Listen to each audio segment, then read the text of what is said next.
কোর্টের অনুমতি নিয়ে যখন প্রাক্তন মুখ্যমন্ত্রী বর্ষিয়ান প্রতিবাদী মুখ মমতা ব্যানার্জি তিনি যখন গত 8 জুলাই কলকাতায় বালিগঞ্জ পুলিশ ফাঁড়ির পাশ থেকে এই ধর্ষণ খুনের বিরুদ্ধে প্রতিবাদ মিছিল করেন, হাইকোর্টের অনুমতি নিয়ে করেন। কলকাতা পুলিশ সেখানে উপস্থিত, তাদের সামনে আমরা অন ক্যামেরা টিভিতে দেখলাম বিজেপির জঙ্গি সন্ত্রাসীরা যারা প্রকাশ্যই নারী পুরুষকে বাইক থেকে নেমে ঘুষি মেরে, কিল মেরে, চড় মেরে, জামা কাপড় ছিঁড়ে উলঙ্গ করে দিচ্ছে।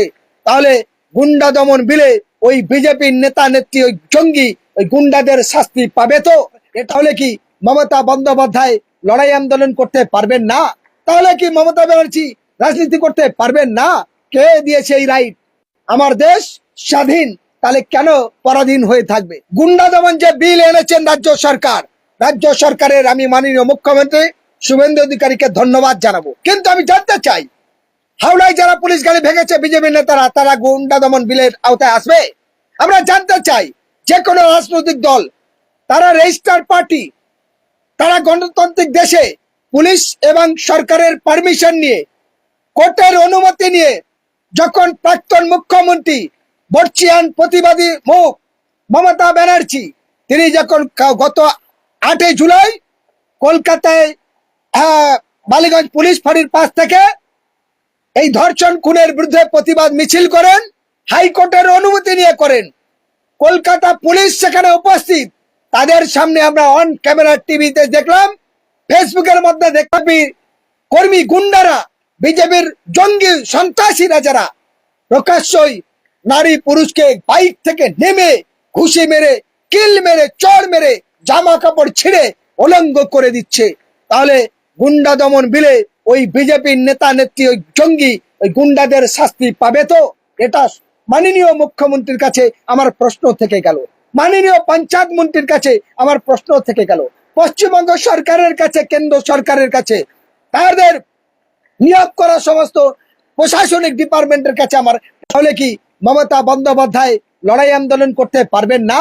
তাহলে কি মমতা ব্যানার্জি রাজনীতি করতে পারবেন না? কে দিয়েছে এই রাইট?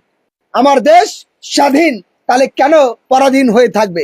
আমাদের দেশ গণতন্ত্র, তাহলে কেন দলতন্ত্র রাজত্ব হবে? এটা আমাদের কাছে প্রশ্ন।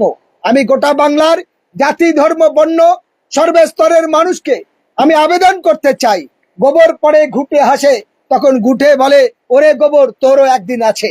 মানে যারা লড়াই আন্দোলন করছে, আজকে বামপন্থী নেতাদের নামে বলছে, আজকে মমতা ব্যানার্জি তার সৈনিকদের বিরুদ্ধেও আজকে এই বিজেপি একাধিক কথা বলছে।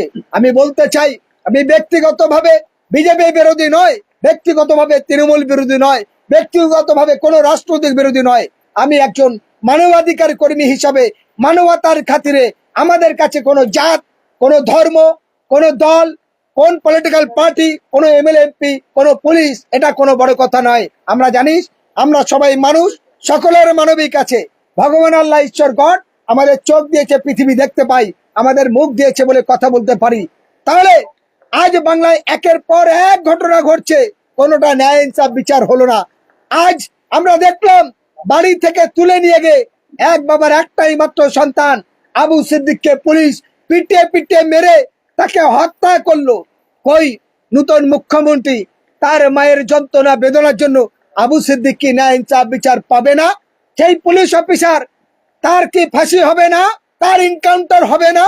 তাহলে কি এটা জাতি হিংসা নয়? এটা কি ধর্মীয় হিংসা নয়? আমরা জানতে চাইছি।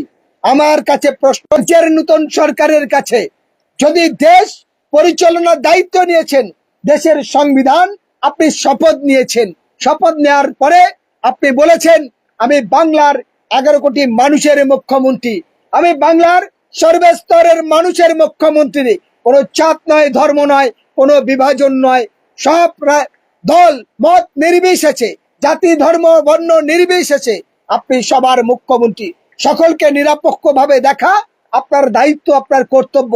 তাহলে আজকের কেন এই হিংসাটা ছড়াবে? আমি তাই বলতে চাই, প্রত্যেকটা রাজনৈতিক দল সে তার গণতান্ত্রিক অধিকার ভাবে শান্তি শৃঙ্খলা বজায় রেখে সে তার দলীয় কর্মসূচি করতে পারে। সেখানে পুলিশের সামনে দাঁড়িয়ে তাহলে প্রকাশ্যই যারা কর্মসূচি করছে তাদেরকে মারা হচ্ছে, তখন তো পুলিশের কে অনুমতি দাওনি। আমি জানতে চাই, মুখ্যমন্ত্রী বলেছিল বন্দুকটা দিয়েছি তোমার কাছে কেন, লাঠিটা দিয়েছি তোমার কাছে কেন? তাহলে কি পুলিশ সেই বিজেপির গুন্ডাদের গুলি করেছে? গুন্ডাদের কি লাঠি দিয়ে পিটিয়েছে? পিটাইনি। আমার কাছে প্রশ্ন এখানে, তাহলে কেন হিংসা আজকের এই সূর্যপুরের মানুষের কাছে হবে? কেন সূর্যপুরে যারা নাবালিকার ধর্ষণ খুনের অভিযোগে তারা শোকাহত হয়ে উত্তেজিত হয়ে তারা বারবার বলেছে পুলিশ আসুক, আসেনি, তার কারণেই আজকে এটা হয়েছে। আজকে দেখলাম নিরীহ মানুষকে নিয়ে চলে যাচ্ছে। তাই আপনাদের মাধ্যমে রাজ্য সরকারের কাছে আমাদের আবেদন, অবিলম্বে সূর্যপুরের ঘটনার আসল দোষীদের গ্রেপ্তার করে তাদের দৃষ্টান্তমূলক শাস্তির ব্যবস্থা করা হোক। আমরা দাবি করছি মালদা জেলার যে ঘটনা ঘটেছে মেডিকেলে, যে আরেকটা মহিলাকে ধর্ষণ করেছে, তার আইনের আওতায় এনে দৃষ্টান্তমূলক শাস্তি হোক। আরো লক্ষ্মীকান্তপুরে যার 11 বছর আরেকটি বাচ্চাকে ফুসলে নিয়ে যেতে চেয়েছে, তার বিরুদ্ধে দৃষ্টান্তমূলক শাস্তি হোক। আমরা দেখলাম বসিরহাট স্টেশন থেকে, ভ্যাবলা স্টেশন থেকে আবার যে মহিলাকে, একটা ছোট্ট শিশুকে যারা ফুসলে নিয়ে চলে যেতে চাইছিল, এই পাচার চক্রের বিরুদ্ধে ব্যবস্থা হোক। আরো আপনাদের মাধ্যমে গোটা রাজ্যের মানুষের উদ্দেশ্যে বলতে চাই, বাংলাকে শান্তি শৃঙ্খলা যদি বজায় রাখতে হয়, তাহলে বাংলার প্রত্যেকটা তরুণ তুর্কি বাঁচানোর দায়িত্ব হলো রাজ্য সরকারের।